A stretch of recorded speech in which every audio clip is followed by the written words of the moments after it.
Welcome back. Good news for motorists this coming June. Despite recent rand weakness, the fuel outlook for June remains positive, with significant reductions in all fuels likely in June. Now, both grades of petrol may be heading for decreases around 1 rand per litre, while the decreases in diesel are currently standing at around 1 rand 30 per litre. Now, to get some reaction, I'm joined by economist Professor Bonke Dumisa. A very good afternoon, Professor. I mean, the last time we saw prices go up significantly was in February. I imagine if this price cut is realized, we might go back to those prices, right?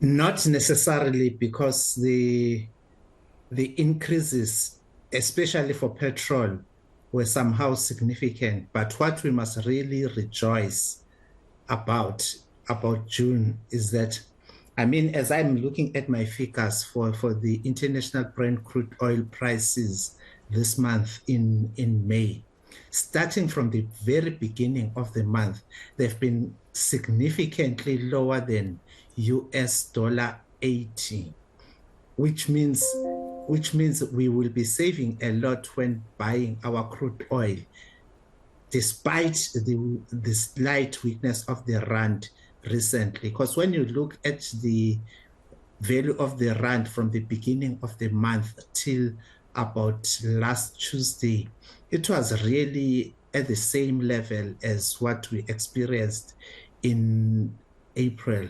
So definitely, if everything goes along these lines for the rest of the month, because today marks the midpoint of the monitoring system of the fuel price adjustment system. So we are definitely looking at good news for a change. I'm tired of talking about bad news. So let us hope both petrol and diesel will definitely decrease prices in June 2023, and we will all be happy.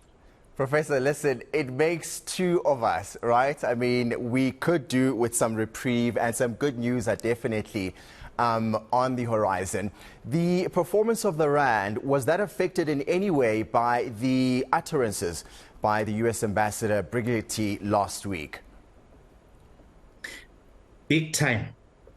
As I say that I always monitor the rand dollar exchange rates and the pound and the euro on a daily basis. The rand on Thursday moved from 18 rands 96 to the US dollar, and then by Friday afternoon it was already above 19 rands 65. And for those who like doing calculations then on the impact of the weakening rand, they've already said just for those 2 days, Friday and Saturday, when the rand was at about 16 rands 51, already that has taken out above 100 South African billion rands just for those days. So we are really feeling bad, especially because today the rand started at better levels compared to the US dollar.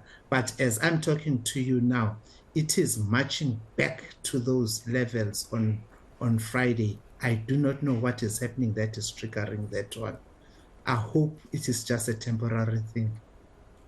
And obviously, Professor, with the petrol price coming down, this will signify food prices as well that we can expect to come down somewhat. I do not think that the food inflation is going to go down significantly immediately after the petrol and diesel price increases in June, because as the food inflation stands at 14%, as things look now, it takes a long time for the people who are using diesel and petrol to adjust to the new lower prices. So which means for the time being in June and even in July, those prices which they pay, higher prices they paid over the past few months, will form part of their overheads. and hence we will benefit from that one later, not now. But at least there will be that consolation that you don't have a new trigger for the food inflation as well as the ordinary inflation. However, the other spin to this is next week on Thursday, we definitely expect the South African Reserve Bank's Monetary Policy Committee to move up the repo rate to 8% or 8.25%, and that will trigger other cost push pressures elsewhere. But we can discuss that one next week.